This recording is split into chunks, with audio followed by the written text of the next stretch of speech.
Welcome to the Soccer Geeks podcast, hosted by Jason Barbado. Hey everybody, welcome to the Soccer Geeks podcast. I'm your host, Jason Barbado. We have got a wonderful show planned for you today, but before we do that, let's do what we always do. Ladies and gentlemen, I want to bring on to the show here our show's producer, co-host, and great friend to the Soccer Geeks podcast, Marissa Callie. Marissa, good morning, as we're recording early in the morning today, and how you doing? I'm doing well, wide awake. I'm a little bit ahead of you in time zone, so That makes one of us. Yeah. I'm more awake than you, but it's That's still early because I've been up for a few hours. So yeah, it's how great. are you? I'm doing great. It's great to see you. It's great to hear your voice. It's great to see your face. I appreciate you so darn much. I was wondering if you might be able to help give us a soft introduction to our guest today on the show. Who do we have for our friends to listen to today? Yes, I can do that. Thank you for letting me do the honors. We have the founder and CEO of Soccer Resilience. Their motto is train your game, transform your brain. So I'm really excited to talk to this gentleman, and his name is Wells Thompson. So welcome, Wells. Thank you guys so much for having me. Oh my gosh. Good morning, sunshine. Good morning. It's not real for everyone that thinks it is. I wish I could grow a beard. I can't. Gosh, it's so good to be here. See you two beautiful people. It's great. Wells, the positive gangster, as he likes to be called on the Soccer Geeks podcast, aka Sunshine. That's his street name. So Wells, yeah, great to see you, man. Let us know kind of where are you hailing from, and where is Soccer Resilience kind of based out of? We're worldwide, man. We are worldwide. So I'm in Raleigh, North Carolina. Okay. I grew up in the Carolinas. Dr. Brad is in sunny San Diego. Yeah. Jess is in Louisville. John Blake is in High Point. We're all over, man. All over. Yeah. Yeah, that's awesome. Well, we're really looking forward to the conversation that we have today. You know, one of the things that we want to have and introduce our guests, or not our guests, but introduce our guests to our audience today with Wells is that we want to kind of give you a little bit of the plodding along of the career path of Wells. Wells, a former MLS player, played a long time, journeyman for crying out loud. You had a great long career here playing in our domestic league. But not only that, it's what led to the fuel and the passion that led to building Soccer Resilience and kind of gathering some of the greatest minds and softest hearts around sport. And so really looking forward to introducing our audience to your passion for the game, not just in the sport of soccer specifically, but for athletes as well. So we're really looking forward to that today. Marissa, any kind of parting shots before you go to the backstage, aka the abyss, for a little bit? No. You know, it's I like your energy, and it's just a reminder for people to watch the YouTube video if you're not watching YouTube, because when he joined the stage, he was in a disguise. So if you're not watching YouTube, definitely check it out. But yeah, I'll be back and look forward to hearing what you have to say, Wells. Thanks, Marissa. Thanks, Marissa. Appreciate you. Hey, buddy. So you and I've got to know each other, you know, over the course of the last few months. And I really love what you and Brad and John and everybody is doing. But before we kind of get to what is kind of the foundation that is Soccer Resilience and some of the relationships that you have there that are growing your brand and things like that, I was wondering if you just might give us a little bit of background in regards to your playing career. If you can kind of start for us, like where you grew up, sports that you played, the mentality that you had as a student athlete, an amateur athlete. Can you just kind of start there for us and kind of begin to paint that picture for us? Yeah, I'm a middle child. You make your own conclusions of what that means for you. I have an older brother, and he's like 16 months older than me. And we played everything growing up, man. Baseball, basketball, ice hockey, actually growing up in the Carolinas. I swam. I played golf. I played tennis. What else did I play? I played soccer, played lacrosse. So I played everything growing up. And I think that actually really helped me the older I got. But soccer was really what I was most passionate about. So again, just love the game, you know, started young, 4 or 5 years old, and just kind of grew with it, man. So, you know, things have changed a lot tremendously in the youth club space these days. I remember our youth team, the twins, man, we were together for like 12 years. It was like the same group of guys, and just super special, man. Those are like the greatest times of your life, going back and playing with your best friends and traveling. And so yeah, man. But is that how deep do you want me to go into that question? Yeah, no, I mean, gosh, the first thing I think of with that is I think of youth players today and how formulaic everything has become, how intricate everything has become. And I feel that for a lot of kids, a lot of youth players today, we've kind of robbed them of opportunities like that in making the environment so competitive, so organized that, every year they've got a different set of friends and they never know if they're on the chopping block next. It's like we put kids on Survivor, and so they're just playing soccer from like 6 years old. And it's kind of wild. And it probably builds a lot of undue stress and pressure that doesn't need to be there. And I think we'll probably look back on it in 20 years and go, yeah, that was a pretty bad way to do this for kids. Well, it's interesting, isn't it? Because you look at the rest of the world and, my assumption is that England's the same way, right? I mean, it's even more so professionalized. Like you're it's just more cutthroat, So I think it's, first of all, I don't pretend to have many answers. I think it's very difficult. I have kids myself. I've got 3 young boys and I'm trying to get them into sports. And I tell you what, just signing them up for sports is a full-time job. Yeah. I'm like, holy moly, you missed the deadline. You're it's not good. Yeah. Well, wait till you have to get them in 3 different places at the same time. It gets very creative in your Sherpaing of your kiddos and schlepping them around town. So kind of growing up. Just real quick on that, man. I mean, I appreciate my parents all the time. I mean, it was me, my brother, my sister. A big part of my story is my brother was a great athlete. Like pretty much every day of my life looked like this. Come home from school, play basketball, pool, ping pong, whatever, wiffle ball. He beats me. I chuck the ball at him because I was mad and he beat me up. And I'm like, man, the amount of lessons that I learned during that process, like I really attribute a lot of my success to my brother because he beat me up all the time and I deserved it because I was a punk.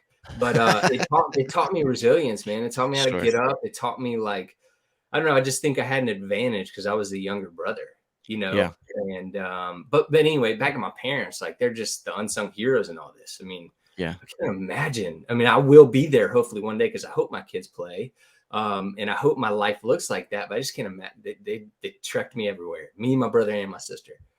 Yeah, it's always interesting. Every professional athlete kind of has a different pathway, a different way that they got there.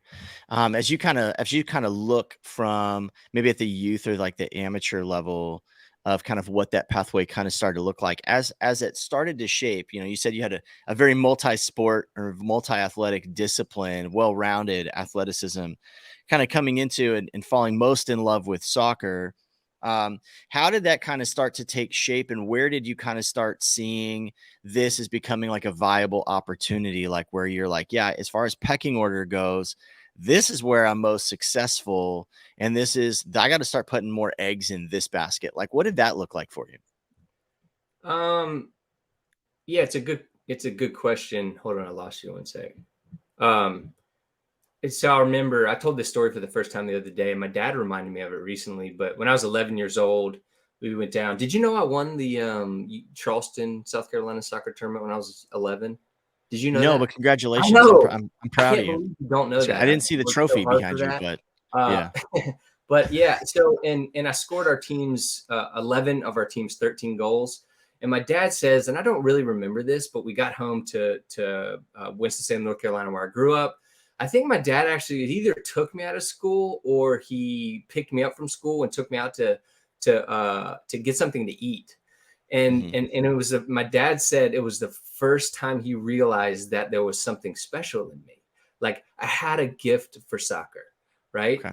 And I had a drive and I had a competitiveness. And I remember my dad shares it, and I'm going to butcher it, but like my dad wasn't like, hey, you're going to be the best, man. You're going to be a superstar. He was like, you have a gift, Wells, and that you can use the gift to give back and love other people.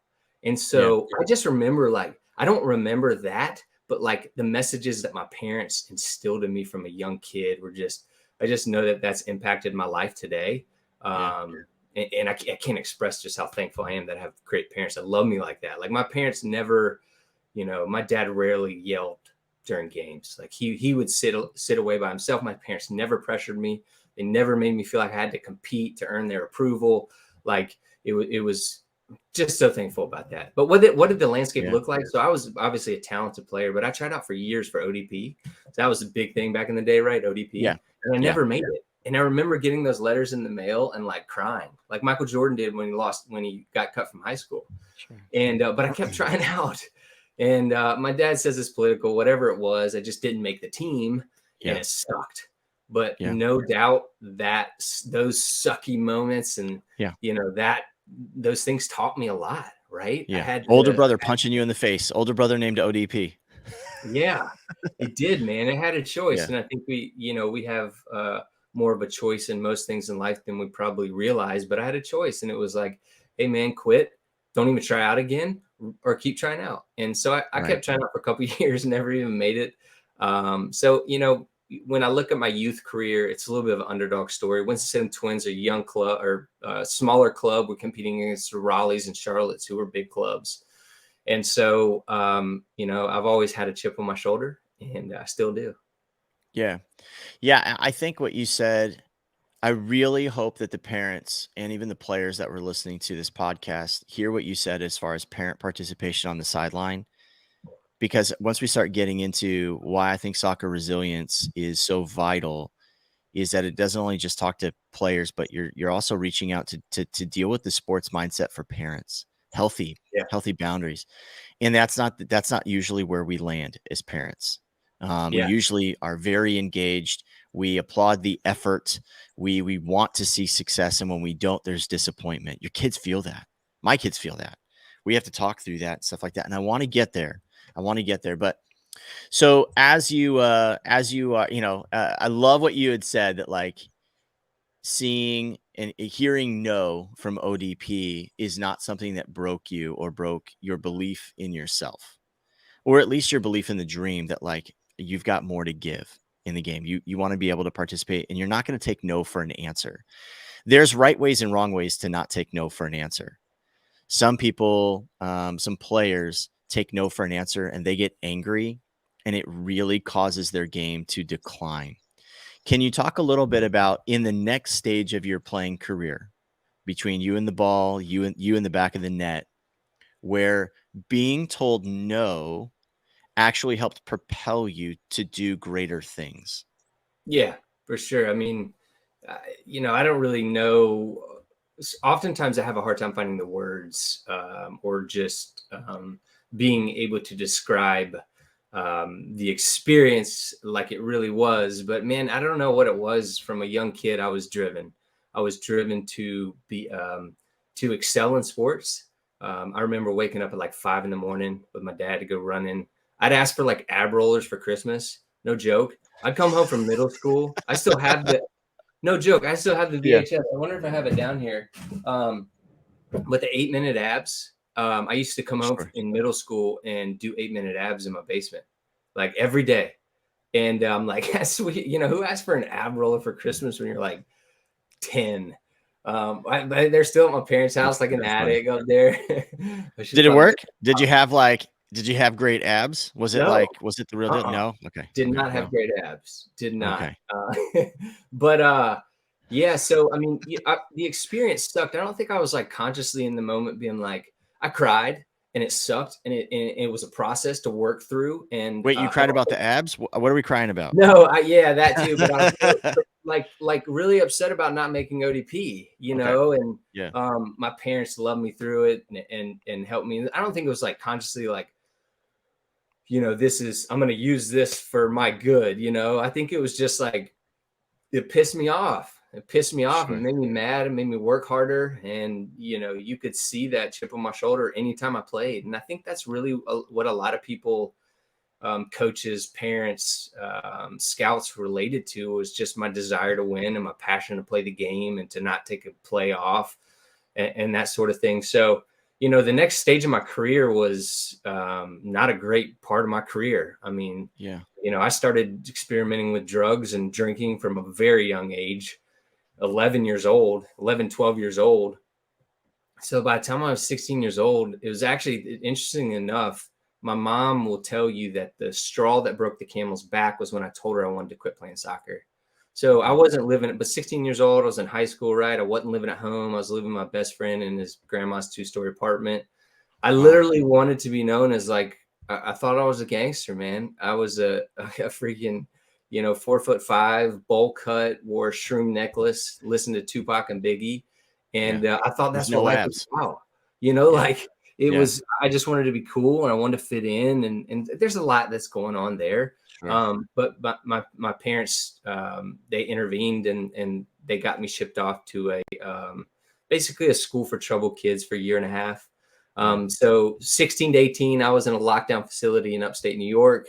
That's like pivotal years of your life, especially when you're trying to go play in college, We were working with the St. Louis City MLS Next teams recently. And I was like, guys, every single one of you is like 12 billion times ahead of me right now. Because where I was in a lockdown facility. I couldn't use the bathroom by myself. Like if someone had to watch me, you're going to be okay. Use that to tell yourself, to encourage you. So, that was really, I didn't like any day that I was gone, but it was one of the greatest things that ever happened to me. So, well, gosh, I two things that you said that I want to kind of touch on is one, you talked about failure in playing, and what I think is so important, and I think it's an important part of your story, Wells. I think both things you shared is really pivotal to your story, because this is where the story begins to change for you. Is one, your parents allowed you to fail. Failure is not a shortcut to success. Failure actually helps pave greater success for your youth player, for your kids. It's okay for them to fail. It's okay for them to react and interact with their passion and be faced with their own inability to achieve everything that they want whenever they want. They have to be able to be taught how to push through. And that's where we really find the qualities of our heart and our character and who we're going to be carved out. Now, for you, 11 to 16 years old, that didn't necessarily work itself out in the best way possible at the time, right? You turned to escapism. You turned to it, like ignoring the underlying thing that was really there and dealing with that failure in a way that was super unhealthy for like all of your relationships and even your relationship with yourself. I mean, correct me if I'm wrong here, but that's just how I'm kind of pulling it together. Yeah. Well, one thing that comes to mind too is my and I mentioned it briefly, but my dad said it was political, like whatever, someone didn't like me and didn't let me in. But my dad never told me that during the time. My dad never gave me a reason or an excuse to say, hey, you should have made it because of this. Yeah. But my dad will tell you now, like people would come up to my dad after games and be like, is that your kid out there?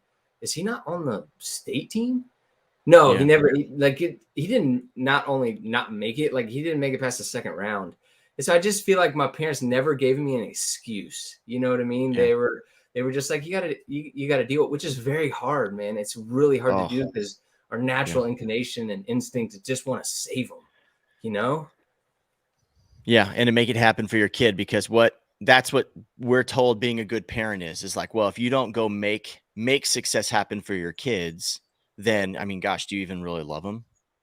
And what we do, that's that whole coddling thing where we're manufacturing success and it's temporary, but it's not setting up your kid long-term. I know for my girls, there's definitely teams that I would love for them to be able to play on. The reality is they just haven't earned the ability to be able to be on those teams. And not every kid needs to be on the best team all the time. Yeah. Sometimes your kid needs to play on the second team or the third team. That's just where they're at.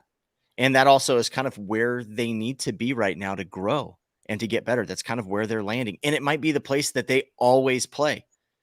My kid might always be on a third team, but that's okay. As long as she's playing the game and she loves it, she's making friends, she's learning leadership qualities, that's okay. Not everybody needs to be an ODP or needs to be in the DA or needs to be in ECNL teams now. Yeah. You know what I mean?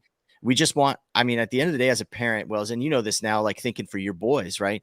I just want my kids to be healthy, like, and emotionally and physically. I mean, I want my kids to have 6-minute abs. So we have this VHS. That we got. Not 8 minutes, 6 minutes. You know, oh, not 8 minutes. No, see, now it used to be 8 minutes. Now we can do it in 6. Wells. Well, I would look. I told everyone before I had kids. I said I just want my kids to be happy. That is a freaking lie. I want my kids to be the best athletes they can possibly be. I've been that. I've been that like crazy, for lack of a better term, bananas parent.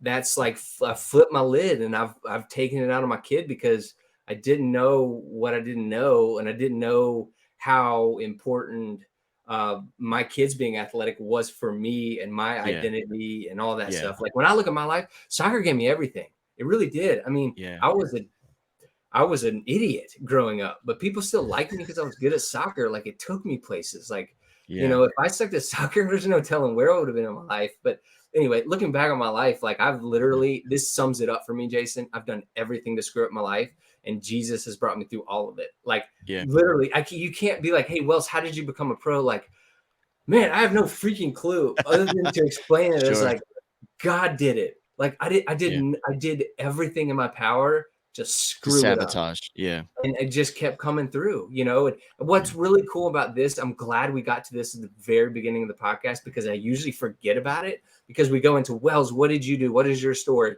But like, man, my story is nothing without my parents, without my family, without all the coaches in my life. Like I had some great coaches that loved me, that told me the truth, that pushed me. My teammates, man, my teammates I played with for years and years. Like I'm nothing without them. So I'm just thankful to have all those awesome influences in my life. Yeah. And it's great that you can look back on that. And so thinking about you, you know, not being able to be unaccompanied to go to the bathroom, right? Yeah. And to be in upstate New York and needing some pretty severe intervention, not just to save your playing career, right? But in a lot of ways to help save your life. Yeah. So that you actually had a life that wasn't going to be incarcerated, you know, in your adulthood and or at the end of like in the bottom of a ditch. Right. Yep. So teenagers are hard, man. I got a teenager. I'm going through, like, you know, I'm learning that now as a parent. Right. Teenagers are just tough in general, and we want to carve out that independence, and we want all the responsibility without any of the life experience or maturity. And all of our friends are geniuses and our parents are morons. Right. I'm learning that. Like I'm learning, like, wow. My kids are already there and they're under. Yeah. I used to. Oh, that's terrifying. I used to think like that. My gosh, how did I ever grow out of it? So I think along those lines, especially for youth players, right? There's, gosh, we're dealing with it even in the national team. You know, there's a player right now, Owen Odasawi, who plays for Club Bruges. He kind of just like quit soccer, wanted to pursue like a modeling career. And everybody's like, what's going on with this guy? He stopped showing up to practice. Like he's really wrestling. And what's been really cool is like, even over the course of the last like 4 or 5 months, like he's kind of checked himself. He's kind of like figured it out a little bit. And he's now started back training again with the first team back at Bruges. And it's actually like a really cool story of how he was able to go from free falling sometimes to just getting his bearings again and get the ship steered back in the right direction. Talk about that with me a little bit. Talk about being incarcerated, being in isolation, being out of your comfort zone, having to be told what to do left and right, but basically having not just free falling out of an airplane, but realizing there was someone that had your back, someone on your back that had that parachute that was gonna not let you crash, like how, and then helping you kind of find the horizon and get your feet back on the ground. Tell us a little bit about like that process for you. Yeah, well, I didn't think my parents would keep me there. Minimum stay was 18 months. And I was like, they're taking me out of here. There's no way. And this tells you a little bit of just where my mindset was when I went there. I was passing notes to a guy named Anthony Vignola, and we were going to run away together. And we were our plan was it was in the middle of nowhere in upstate New York. Like I'm a Southern kid, thinks like everything in New York's New York City. There's a lot of country up there, country life. And our plan was to go to the cow field that was nearby and dig up mushrooms under the cow poop and trip. That was our plan to escape. And so that was like, well, you're man, like you can't make that up. That is ridiculous. Yeah. So our notes got discovered. They took our shoes away and those sorts of things. And when I learned my parents were serious, you know, I'm smart. I'm pretty smart. And I learned that the sooner I just, you know, followed the rules and obeyed, like I was going to be better off. Yeah. And I had the only sponsor, like mentor in the school that could allow me to do certain things. And so this is when I think of like my life and how, you know, I didn't orchestrate it. I didn't get asked for that sponsor, but he ran the school. And so he gave me permission to run circles around. It was like our homes every morning. Or before every meal, actually. So I'd wake up early, wake up at like 5, go run laps before like 7 o'clock breakfast. I'd run like laps before lunch. I'd run laps before dinner. I was the only person in school that was allowed to do that.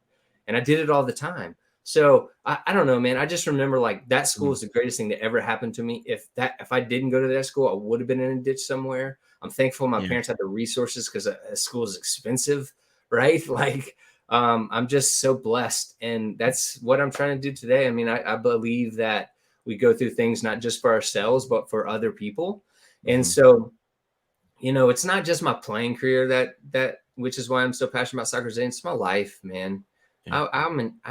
I still am an idiot, and I've been an idiot, and I'm just trying to share, you know, my experiences and give kids from, you know, it's like, look, man, I don't want to wake up every day and talk about soccer. I really don't, but it's my purpose. Like I'm trying to turn my pain into purpose. I mean, oftentimes like, and I'm working on this, and just tell me if I'm going off on too many squirrels, but like soccer can be a very painful topic for me. Very painful. Like, yeah, we've talked about, you and I have talked about that off the show, obviously, but we've talked about, you hated soccer, and I want to get there because the sporting side of it, it's cutthroat. You know, you talked about like how in England, right, how they deal with it. I mean, they start, you know, being cutthroat at 4 years old. Like it's just it's an absolute, you know, battle of, you know, survival of the fittest type deal.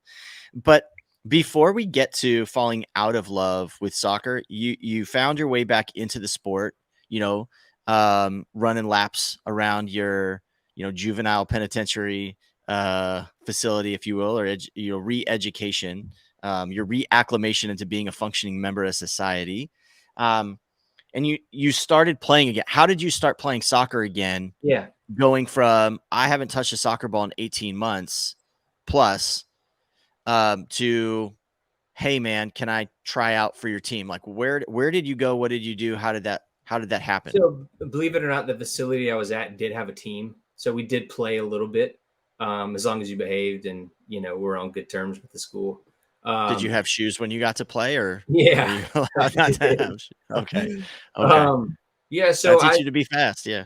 My parents, they knew I wanted to play college soccer. So I turned 18. I'd been there 18 months. I graduated. Well, I came home and I repeated my senior year.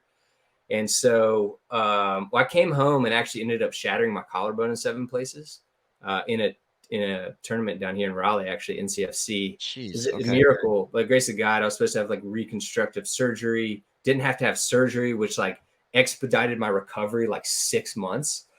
So if I would have had surgery, it would have, college soccer may have been out of the question. I healed. I repeated my senior year.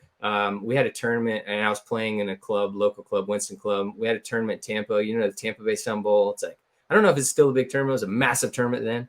Okay. Well, we went down and we won it, and I just played lights out. And so I'm fortunate I grew up like 5 minutes from Wake Forest campus. So the coaches knew me, and invited me as a walk-on. You know, like I was getting recruited by some smaller schools, but I didn't want to go to Wake. I didn't. I wanted to go away from home. Like, yeah, I just had so much. Being at the place that I was at changed me. It changed me. I did, and it was very difficult for me to get back into society and everything I knew, and my friends and the places, and I just felt like an outcast, you know. And so, which a little bit allowed me to plug into soccer and just really kind of focus on that and live a healthy lifestyle. But Bobby Muse just recruited me like I was the best player in the country. I just felt appreciated, and it was just too good of an opportunity to pass up. So I walked on to Wake Forest, and That's awesome. Yeah, I mean, they told me when I was drafted 4 years later, they thought I'd never play a day, and Wow. at Wake. And so I just, all that crap that I went through really prepared me for Wake. ODP, like I was just a scrub, like hometown scrub, and they were recruiting guys like literally guys that captained our U.S. youth national team since they were in diapers. Like guys come in, I just got back from a trip and. So, hey, everybody in our audience right now, we did have a little technical difficulties with our audio, and so we jumped right back in. Thankfully, Wells remembered where we were at because we all know I have the shortest short-term memory in the history of memory care. But, Wells, you were talking about the coaches at Wake Forest. You walked on there, and they didn't expect you to play a minute. But, yeah, there's something that 18 months in hard time upstate New York taught you about playing soccer at Wake Forest. So how'd that go? Yeah. There are everyday opportunities to build resilience. And this is an example of it. It's easy to get flustered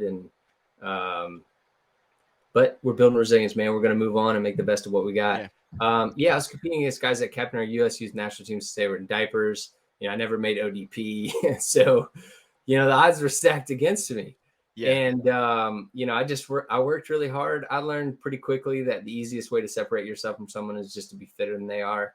And so I was super fit. I went in, I had a really good freshman season, actually made the all ACC team. Sophomore year was not quite as good as my freshman year. A big challenge for me was changing positions in college. Okay. And so I was a center midfield my whole life. They put me out wide and I hated it. I really did. I hated it. And for 2 years, I kind of fought it. So at Wake, like all the guys stay in summer school. And I made one decision after my sophomore season that really changed the trajectory of my career and life. I really actually think it's one of the reasons why I became a pro. All I did was accept my position. Freshman and sophomore season, I'd have meetings with assistant coaches being like, you got to play me at center mid. I hate playing out wide. I can't play out wide. Total fixed mindset, right? And, that summer heading into my junior season, I just accepted it. And that got me this. You can see it's the most improved player award at Wake. There we go. And I actually totally forgot that I won this. Found it in my closet at home. But really, I attribute that to a change in mindset. So what's funny is Wells, you were kind enough to send me a little envelope full of a bunch of wonderful little soccer resilience stickers that I really appreciate. But one of them that you sent me says, I can and I will. So talk to me a little bit about changing that mindset. Listen, players that are listening to this podcast right now, one of the biggest things that you can do is to actually just take the coaching that you're receiving from your coach. You might not always like it, but it's where they see you and where they need you. And the sooner that you accept, this is where I'm needed. You don't always listen in life. You don't always get to do what you want to do. You can't always be what you want to be. And sometimes you kind of just have to accept the circumstances that you're in. Everyone wants to talk about the hustle. No one wants to talk about the grind.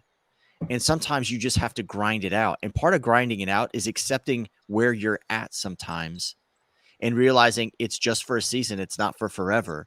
But this is meant to help me grow.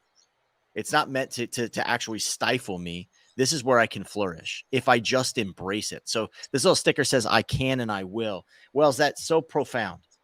So profound. And we're definitely going to rip that little clip, make sure that people get to hear that specific thing, because I think that that's really valuable. When you started accepting the position that you had playing out wide, what changed for you other than your mentality? Like what began to change as a result of that mentality for you? Yeah, I led the team in goals and points my junior and senior season. I think I maybe had a goal or two my first year, maybe a goal or two my second year, and it just took off, man. I mean, it was freeing.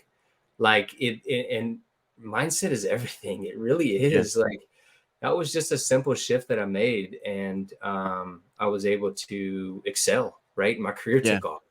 So, before I go any further, it's hard to change positions. So I'm not saying it should be easy, but it's really how you view it, right? Is it a threat? Which was a threat for me my first 2 seasons because I just wanted to be known as a center midfielder because I kind of wrongly attributed the best player on every team to the center midfielder, right? And so, or is it a challenge, right? Is this something I can thrive at? And I think it's, ask like U11, or ask older players if they played their one position their whole life, and like how many would say yes? Not many, right? Like the reality is whether it's aging, whether it's a change in level, you're gonna play a different position. So look at it as an opportunity. And I'll tell you, one of the things I didn't appreciate about myself was my versatility. I really saw it at times as a detriment to my career because I wanted to play a certain position, even as a pro, right? I remember one game with the Revolution, coach, like right before the game was like, "Hey, you're gonna play right back," and I was like, "Okay." But inside, I was like, "Why the hell is he playing me at right back? Like, am I not good enough to? Am I not good enough? To be your right midfielder?" Well, the reality was, and it's so funny what our brain can convince us of. But the reality was, I was so versatile that he could play me anywhere, and he couldn't play whoever he was playing outside mid anywhere else. So you're so good, I can play you more than one place. And if somebody came in and replaced you, your next position is the bench for today. So you either get on the field and contribute, or you feed your ego and you coddle your ego on and ride the pine. Right? That's a huge gift. So you go from Wake Forest, but it's very hard. It's very hard because even as a pro, I struggle with it. Right, making the transition outside back. I was like an attacker my whole life. And so then now I'm playing defense, and I was good at defense, but I didn't see it as it's all about perspective, man. All about perspective. Come on, Barcelona style, man. Those outside backs are attackers too, right? Yeah. Depends on the philosophy. So you finish up at Wake Forest, and for the sake of time, because I know we're trying to keep this sucker under an hour. So, in a couple minutes, can you kind of talk about just the process of your playing career? And I know that it's a sensitive topic for you, so it's not someplace that I want to camp long. No. It's not that. It's not like that. It's not like it's not sensitive in that way. Like I've grown, I've learned actually, and I'm changing my mindset about my career because I am a work in progress, and I have a lot of I told my wife 1 month ago. I said, "Babe," I said I had a good career, and my wife goes, "That's the first time I've ever heard you say something good about your career." And I was like, wow, that is something so wrong with me that I can't. I had 9 years.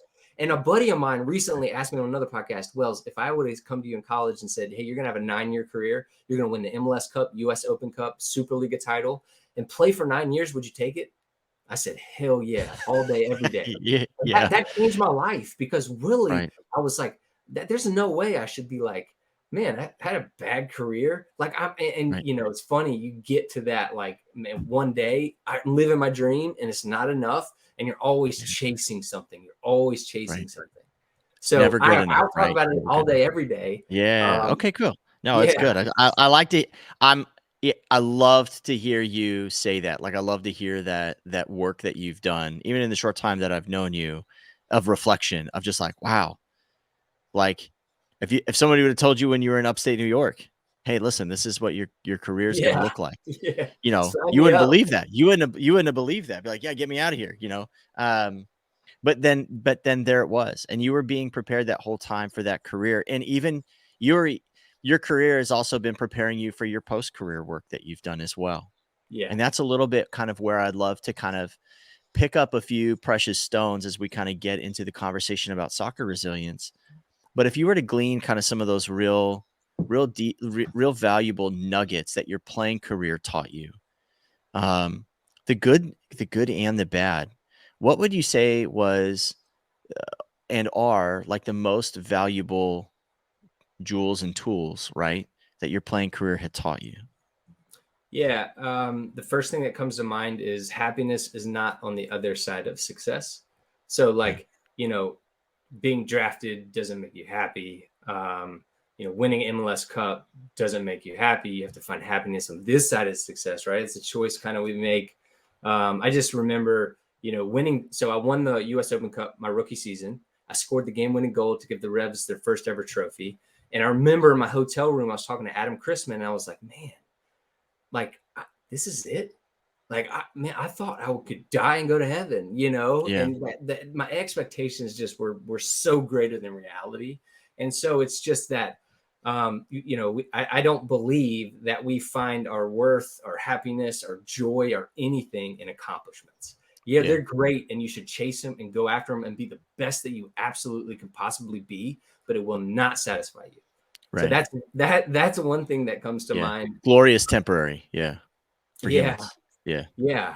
The second thing is life's about relationships. I was talking to Kosuke Kimura. He's the assistant coach at Nashville Soccer Club, and it's Nashville SC, isn't it? Yeah, Nashville C. Yeah. Nashville Gosh, SC, Marissa just fell out of her chair, I'm sure, off camera right now. She's Nashville like, yeah. and I said, man, and we were just talking man, we don't get on the phone and be like, hey, dude, remember when we won the MLS Cup and went to the White House and shook Obama's hand? Yeah, that was cool, man. Okay, see you later. It's like, hey, bro, how you doing today? How's your family? Are you having a kid? Oh, my God, that's awesome. It's about relationships. Yeah. So, I think about the guys and my drive and competitiveness and my hunger to succeed oftentimes got in the way of my ability to establish relationships with people, right? Yeah. Because if you were playing over me, you sucked. I wanted your back to break. Not really, but really, right? And if I wasn't playing, everybody else sucked and coach was an idiot. And not all the time. We beat ourselves up too much. But I would go back and be like, just enjoy it, man. I did a photo shoot the other day, and it was for Boost Football, awesome videography company. And I was like, I can't believe I used to wake up every day and kick a soccer ball. Yeah. Oh, what I would give to go back and do that, because so it's enjoying the process, right? Enjoying the process, just the ability to go out and use your arms and legs for things. So that's a big one. So you have this awesome decorated playing career, right? That you're coming to even appreciate more now, right? Yeah. And it might take you as many years not playing the game as to really enjoy the time that you did. So that's awesome. Like you said, still doing the work. And you shared with me a little bit about how you kind of started buying businesses, improving them, flipping businesses and stuff like that. And then I was trying to buy them. Yeah. And it's definitely hard. Yeah. Buying and flipping is tough. But then you kind of stumble into some relationships and some needs that end up becoming the incubator for soccer resilience. Can you talk a little bit about how that you stumbled into that success? Because it was both intentional and unintentional, I think, for you. Yeah. I mean, so when I retired, I told God I never want to do anything with soccer. I was done. My whole identity was in it. I didn't know who I was. By far the hardest thing I've ever been through in my life. I still think I go through it at times, which is why I say sometimes it's hard to talk about soccer, because I'd rather just talk about something else, because my mind just wants to be negative and say, you could have done more. You should have done more. You should have done this. You should have trained your brain. You should do what you're telling everybody else to do. Right. So I first of all, you never tell God never. And I got a sales job. And I didn't like my job. Well, that's not true. I was traveling the country and I learned so much, man. And there is a learning curve. I mean, I played for 9 years. I didn't do anything else. So I'm competing against guys that were 23, 24 that have had 12 internships under their belt. But I had the greatest bosses in the world. Chuck Chase, Ryan Nelson, guys Ryan was a guy I met out in Colorado. And I learned so much. But I started to say, man, I don't want to sacrifice my family, because I was traveling so much. And I started having kids, got 3 young boys, for anything that has to do with work. This is my dream right here, being with my kids. I want to be a present dad and be in their lives. And so I'm a go big or go home type guy. And I also think everything's easy, which is a blessing and a curse. It allows me to step out and do things that most people don't normally do. But it's also really hard when I figure out this is freaking hard. Yeah. And so I left to start learning about the greatest transition of wealth in the history of the world, $17 trillion changing hands, baby boomers retiring. I'm going to go buy businesses and run for the glory of God because I'm a very purpose-driven guy. I want to do something I'm passionate about. And I started doing a podcast with a friend of mine, and it was called Shift. And the focus was transitioning to life after sport. I'm really passionate about it, like speaking to guys, because I believe that balance off the field creates enhanced performance on the field. And I wish I could have done so much more to maximize the time I had as a pro to prepare for life after sport. So we were doing this podcast. Dr. Brad Miller, who also played at Wake, he actually grew up 3 minutes away from me. He's way older than me, so we didn't play together. He just reached out, and it's funny to hear him tell the story because he reached out on LinkedIn, and he said, "Man, I never expected you to get back to me." And then when I got back to him, we just started talking. This was a pivotal time in my life because it was either I was going to go with Shift or I was going to go with Soccer Resilience, which what Dr. Brad had talked about or had started years earlier. And so Dr. Brad played at Wake, became a clinical psychologist, and was just basically using the sport to teach people practical, tangible things that they could do to combat the one constant of life, and that's crap and stress and change and struggle and all that stuff. And so the evolution of it a little bit too is I got into ultra running when I retired. So I've run 100-mile races, 50-mile races, 65-mile races. And I just started to realize like everything is mental. Oh my God, everything is mental, man. Like raising your kids, it is mental, man. You know, like doing a podcast, it is mental. It is like how we think affects everything. And I think too, just a little caveat here is like, you don't separate it. You don't take your brain out and go train your brain. Like it's all your physical, It's all your mental, connected. your emotional, your spiritual, it's all connected. Yeah. So actually the older I get and the more I'm doing Soccer Resilience, the more I don't like the word mental because I believe that it's all interconnected. You know, we call it mental fitness actually, which is sums that up. Sure. I forget what your original question was. That's no, buddy. We're talking about we're you know, you were getting there. You were talking about basically how soccer resilience kind of came to be. So you and Brad, Dr. Brad, you know, kind of start connecting, and you had a pivotal moment between either Shift, the podcast, or Soccer Resilience. Yeah. So I went with Soccer Resilience as like a part-time thing, and I was like, oh yeah, this is cool. Like, and so the funny thing is, like, I don't know if you ever heard the expression, "Don't throw the baby out with the bathwater." I was like trying to buy plumbing businesses and like construction businesses, and like I get back in the soccer world, I'm like, oh my God, my whole life is soccer. I know everybody in the soccer world. So I start getting back in, and Soccer Resilience just takes off. There's something to be said about timing in a business, and COVID hits. That was a little bit of a reality check for me trying to buy businesses because I didn't know what I was doing in the first place. And then when COVID hit, a global pandemic, the world's never seen, I really didn't know what I was doing, you know? Right. So, you know, the more that I think back and look back on it, God had a plan for my life, and it was all part of the plan. A lot of the things that I learned just buying businesses and sales and my sales job earlier, I'm applying in Soccer Resilience, running this company. I tell people all the time, if you could like mold the job for Wells Thompson, it would be running Soccer Resilience.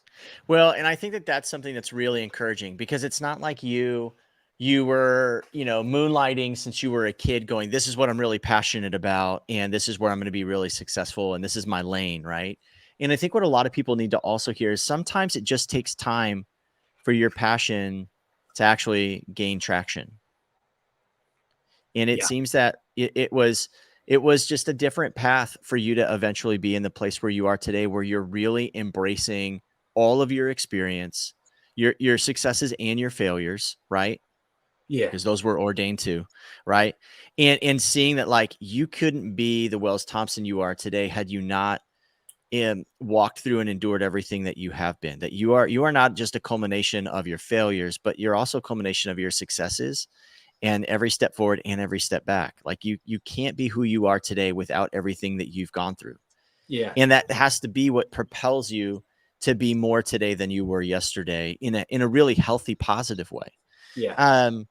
Tell us a little bit about like, what is Soccer Resilience? Like why build a business, and why is the timing so important and necessary right now, particularly to deal with athletes and particularly soccer players, the mental training of soccer athletes? Like, why is this timely? Yeah, Why is so it necessary? we're in a 50, 80 year upswing of depression, anxiety, suicide, like, and then COVID hits, and the effects of COVID are still being felt and will be felt for a long time. So sport, if you look at the stats, man, 95% of kids, youth athletes, don't even play in college. 5% of them play in college. Doesn't that blow your mind? Yeah. 5%. And then we put so much onus on these kids. So like, it's great to have dreams and go after them, but you just also need to know the odds are stacked against you. You know what I'm saying? And then less than that go pro, maybe 1%. So we just started asking ourselves, what's the question of youth? What is the goal of youth sports? Is it to produce these like rock star soccer players or athletes? And Yeah. no, it's not, because we're not all going to go there, but we're all human beings. And so I quoted this guy the other day. It's the great Nelson Mandela. And he says, sport is the greatest opportunity to change the world. And someone goes, dude, I like that. Can I quote you? And I was like, I wish I could say I said it, but it's Nelson Mandela. Yeah. Sport is the greatest opportunity to change the world. So when you And look yet, at and yet most people use war, right? yeah, Sport is the greatest, but yet most of us, choose war instead. But yeah, carry on. it is. So we're just like, when we started Soccer Resilience, we were just happy to be in the discussion of like, hey, you guys just think about this, and now we're like challenging youth clubs. Like, you have a responsibility. You have such an incredible opportunity, whether it's with Soccer Resilience or somebody else, like, get someone, Yeah. an organization to come in to help you deal with the emotional, with the mental aspects of the things that these kids are struggling through. Because if you look at COVID, schools, a lot of organizations have ramped up their resilience programs, their mindfulness programs, and youth clubs need to do the same. It's the last classroom of the day, which I think actually the house is the last classroom of the day. But kids would rather learn things that, like, we do individual work. We also do team group work. We work with parents, coaches, and players. But like, if an individual, a mom calls us and she wants her daughter wants to work with us, we'll go, is your daughter open to it? And like clockwork, she goes, because it's soccer, she's open to it. So it's almost like soccer is just the tool to change lives, right? It's just a tool to teach kids. Like, so I don't know if you knew this, Jason. I never knew this as a pro. We are actually created and designed to breathe through our nose, but the majority of the world today is a mouth breather. If you breathe through your nose, you get, I'm a huge mouth breather. If you breathe through your nose, you get 20% more nitric oxide to your brain, which like decreases your dehydration by 40%, better sleep, less stress, lowers every single thing in your body. Like, look up what it does for you, and you'll be like, oh my God. So let me share like this is where, if you listen to the Soccer Geeks podcast, you know what Wells is talking about. So we had a couple weeks ago, we had Rory Sutherland, he was a physio here in San Diego. So he works with San Diego Surf, their boys academy. Rory on our show literally said, soccer players need to learn how to breathe through their noses as much as possible in all points of training. And he goes so far as he literally, when he sleeps, he takes like surgical tape and he surgically tapes his mouth shut to make sure. And he like has all these things hooked up, electrodes, as he's sleeping. He's like scientifically proven, like, I get better sleep. My blood is better oxygenated. I actually recover better, faster, and all these things when I do that. So, Wells, we've got scientists behind what you're saying that can verify that. And if you're a guest of the show and a host of the show and a listener of this show, we know what you're talking about, man. It's proven. We are a mouth breathing society, and that's not just from an IQ standpoint, but that's just from also a physiological standpoint. We talked about failure not being a failure not being a shortcut to success. The same way, like, breathing through your mouth is a shortcut, right, to getting oxygen as quickly as you can. But what you're doing is you're actually prolonging what you really truly need, which is more oxygenation, right, in your blood. So players, it's really parents, hard to get people to buy into that. Like, and half of me is like, come on, Wells, you didn't, like, first of all, no, I don't think anyone ever shared that with me, but also it's like, oh no, come on, give me something real. So if you're talking about like taking your game to the next level, what is like 1%? What is taking your game what is 5%? And you're going, oh my God, I can increase 20% of nitric oxide to my brain if I just breathe through my nose. right? Like, I don't understand why every youth soccer player is not like, I'm going to work on breathing through my nose. Yeah. You know, Yeah. we're like, oh, come on, So give me something good. I'll share a funny little anecdote too, because I know Rory real well, and he's given some really good little, I don't know, tips for my kiddos. When you're winded and you're trying to recover, what's the normal position that we take when we're trying to recover our breath? Like, what do we normally do? Right? Hands above your head, like you're breathing through your mouth, like deep, long, like breaths, da da da. Rory told me a long time ago, no, actually what you need to do is you need to put your hand over your knees. You need to get your head up, like hand over your knees, head up, and then you need to breathe through your nose as much as possible. But what does that look like to most coaches when you put your hands on your knees? Yeah. You're weak. Yeah. You're weak. Tim Grover talks about that. Michael Jordan, if you watch Michael Jordan, he would always put his hands on his and that was most comfortable to him. Right.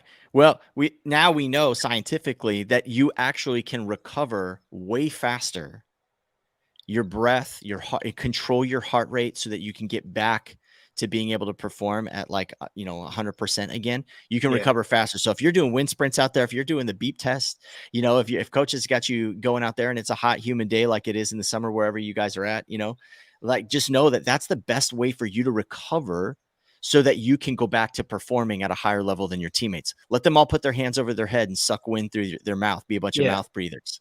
Right. And so here's a thing I heard from my pastor. Actually, he does with his kids. I do this with my kids.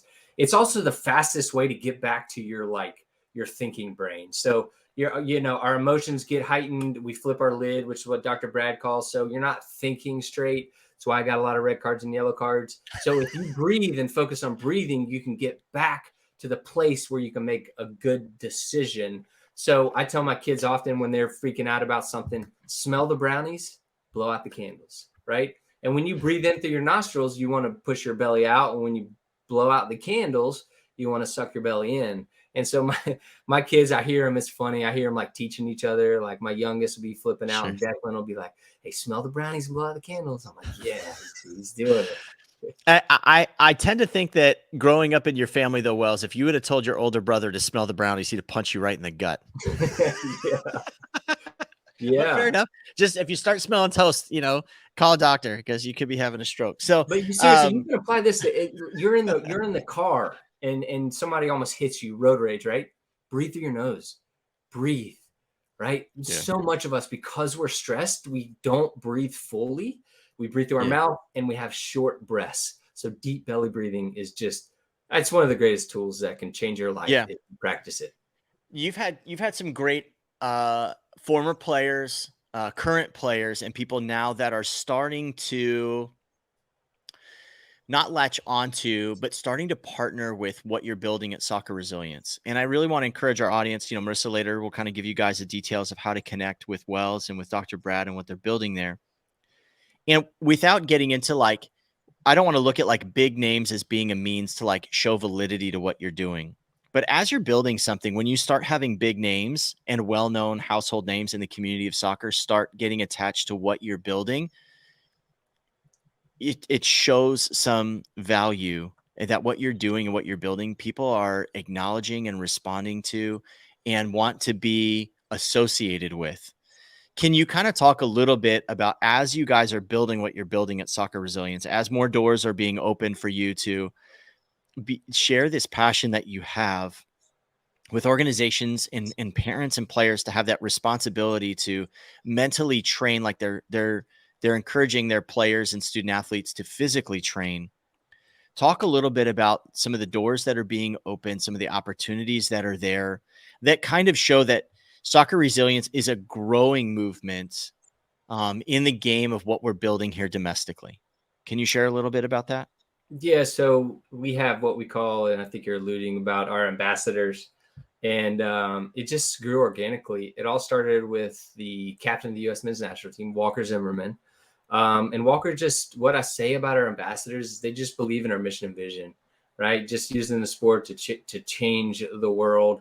We really see our core target audience as youth soccer clubs, although we work with high schools, colleges, and even pros. One ambassador I would like to point out is Kara Ricaro. She is partly the reason why the NWSL players all have leave for mental health if they have issues, just like you have leave for physical health. She is a massive part of that. And so really, I don't think that pro athletes are heroes. I don't. I think that, society wrongly uplifts pro athletes. And I'm not saying that, it can be good, right? Depending on how the pro athlete uses their platform. We just have amazing ambassadors like Walker who want to use their platform to give back and to help other people, right? Yeah. And so Yeah. having pros, former pros, elite soccer coaches speak to kids, it's different than their mom or dad saying you should do these things, right? Like you wow them with that, yeah, here's my championship ring, been in the White House, won an MLS Cup, drafted 5th overall, Right. to, hey, you really should study your books, because I didn't read a full book till I was after college, and then I was screwed. And I'm like, holy cow, there's a big world out there outside of soccer. And I wish I'd discovered that when I was younger. Right. Right. Right. But you could quote every Pac and Biggie song. Yeah. Right. You know what I mean? Yeah. So, right. No, I mean, yeah. These are just, Brant Bronico, George Marks, Sam Lofton, a bunch of people that are on our website, but just people that believe in our mission and vision, that give their time, that help us. They help deliver content. They speak into our content. Our second core value at Soccer Resilience is better together. And so there is no such thing as a self-made man or woman. We are all better together. And so we're trying to, my heart is to build a team of diverse individuals that can fill a lot of gaps, that can speak to a lot of different things, that want to make the world a better place to the game of soccer. Yeah, one of the things I'll share too, just for parents and for athletes that are listening to this podcast, is Wells, you had shared with me some access information to the content that you have on Soccer Resilience, and my daughter, about 5-6 weeks ago now, she's playing a tournament up north. And, what we did is just kind of in the car ride over, because about a 15-minute car ride over from where our hotel was to this like big tournament or whatever. I just had her read the stuff for players, pregame stuff to go through. Not like it's like a pregame flight checklist for players. Just getting them in the zone of thinking about how they're going to thinking about how you're going to think about the game. Right. And learning those exercises. It's like learning how to breathe, for especially for younger athletes. And I can say personally that I learned a lot as a parent on where I need to lead my kiddos prior to the game, post game. It's given me a lot of tools of how to let my athlete be the athlete that they're going to be, but also as a parent, not worry so much about the product, but to love the person that I'm raising to be on the soccer field, on and off the field. My love doesn't and shouldn't change based on the results that are there, and how to do that better. So parents, I would highly encourage you to get get on soccerresilience.com and to start to glean some of the wonderful resources they have. You'll find that you're doing some things right. You'll find that you're probably doing some things wrong, and that's okay. I think that kids are so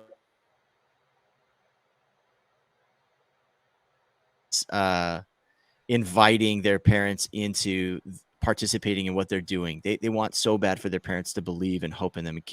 Children are so amazing and so resilient in that fact. I learned so much from my kids about how to be a better dad, and how many times I screw up. I think I apologize more to my kids than they do to me. Yeah. Yeah. And it's really good for kids to hear that. They don't, like you said about athletes, to know that athletes still fail, that they struggle mentally. It helps players know that, like, I don't have to be perfect so that I can one day be a professional player, right? Humans make really poor, but we make poor idols, right? Because we're deeply flawed.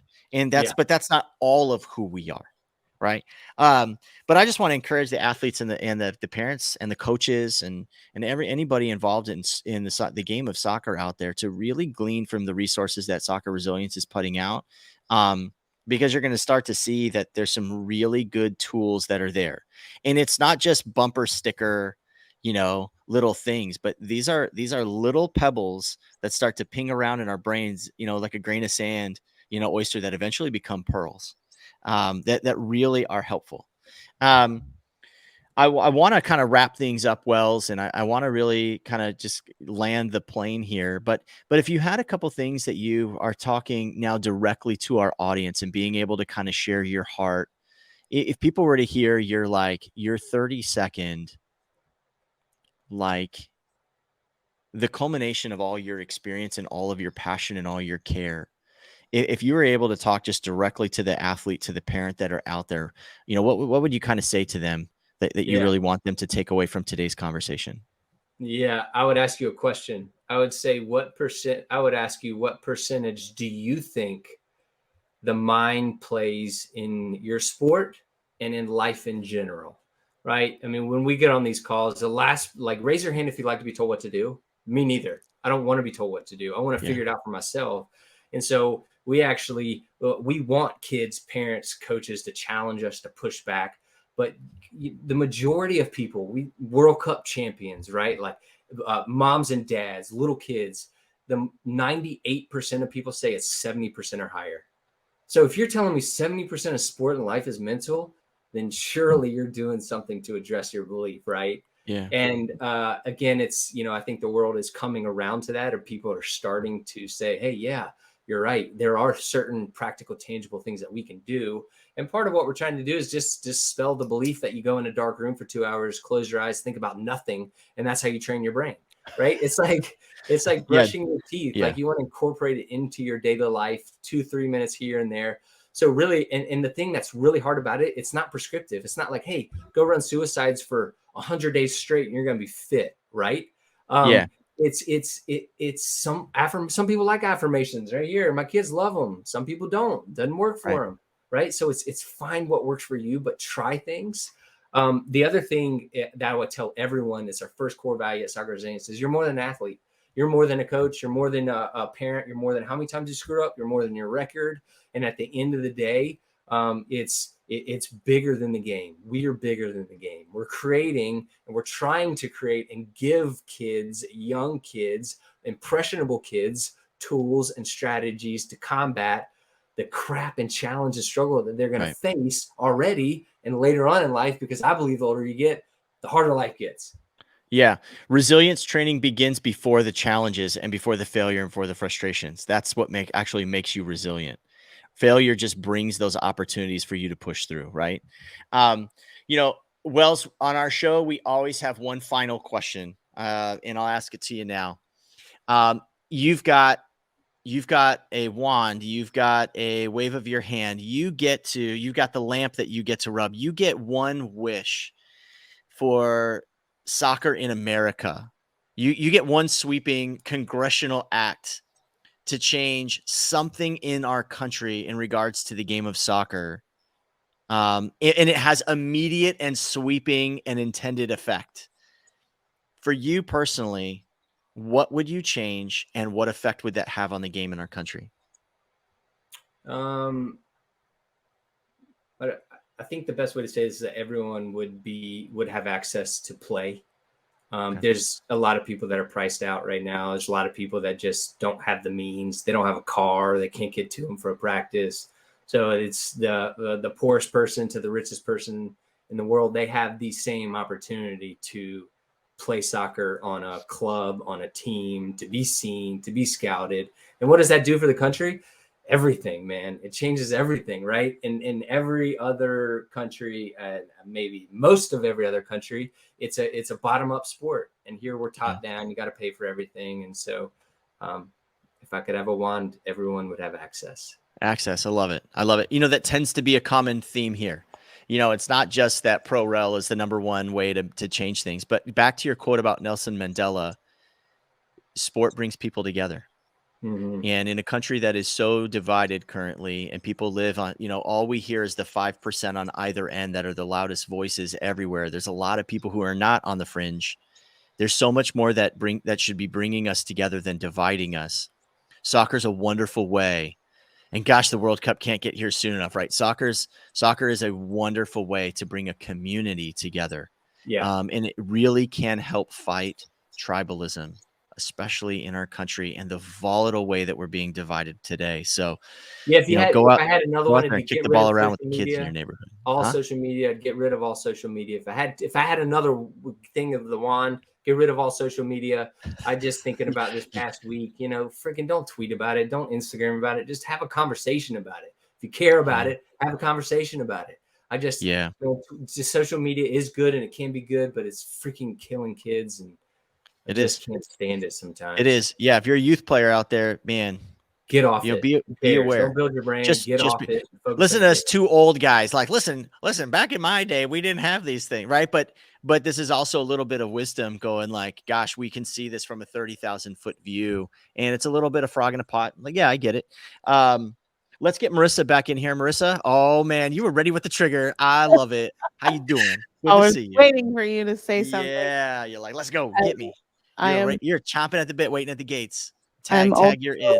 I'm also old, and I wish that we didn't have social media, but I think hopefully we'll be able to figure out a way where our kids can grow up and not have to deal with all the stuff that we're dealing with right now. I don't know. I mean, it remains to be seen. So I think I cannot wait to see this generation grow up, because I think that they're learning some really hard lessons early on.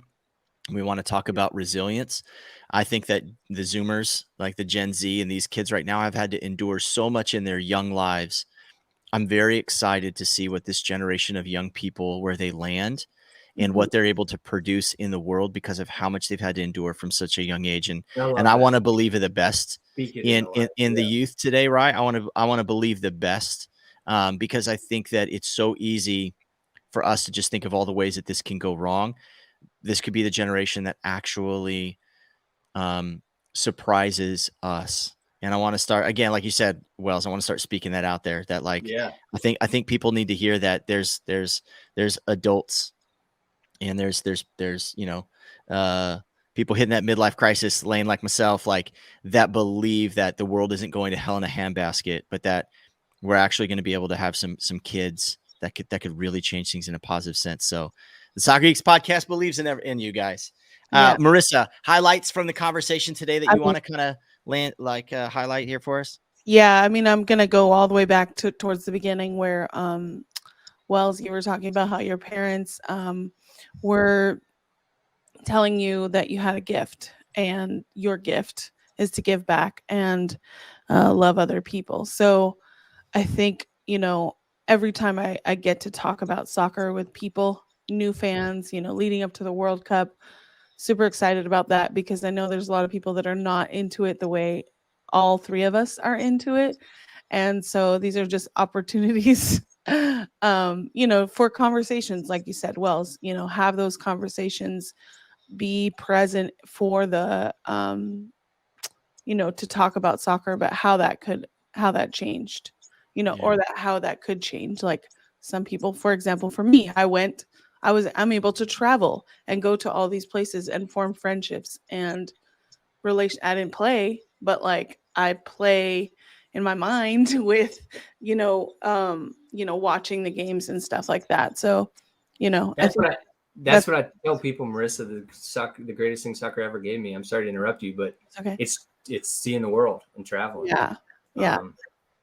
And, I mean, I think, also the whole thing about failure, without the resilience that you had to get through what you needed to do, you may have not been here today to give the wisdom that's needed. So, we have to fail forward, as I say.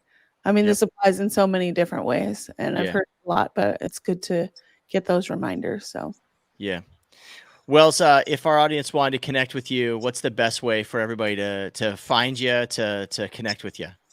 Yeah, Soccer Resilience. We're on all the social channels. Look down there, you see it. You can email me, wells@soccerresilience.com. I actually gave him my phone number. You can text me, call me, 336-575-3324. I bet you won't call me. I bet you won't. That's you'll have to let us know. So funny. Actually, I love the fact that you're putting your phone number. Wells, I want to leave our audience with one last thing. It's just one other little sticker that you sent to me that I just absolutely love. I don't even want to put it on something because I just want to carry it around with me everywhere I go. But it says "Make today count." Could be your next tattoo, Jason. We need We need to, Wells, you got to hook me up with some stickers. Yeah. You I don't know about these. email me your address. I'll send them to you. Wells, we'll hang out a little bit backstage, but I want to wrap up everything to our guests listening to and our listeners listening to the show today. Wells, I just want to say on behalf of everybody, thank you for the conversation that you've had with us today. Thank you for sharing not only your experience, but your expertise in living a life that's failing and moving forward and trying to leave the world a better place than you found it, leave the game a better place. So I just want to say thank you on behalf of Soccer Geeks and the podcast and everything that we're building here. Thank you for doing everything you can to make the game better in our country.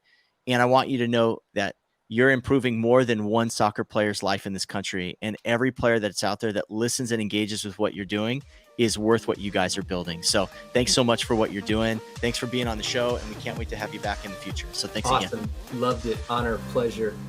Can't wait to do that. Bye.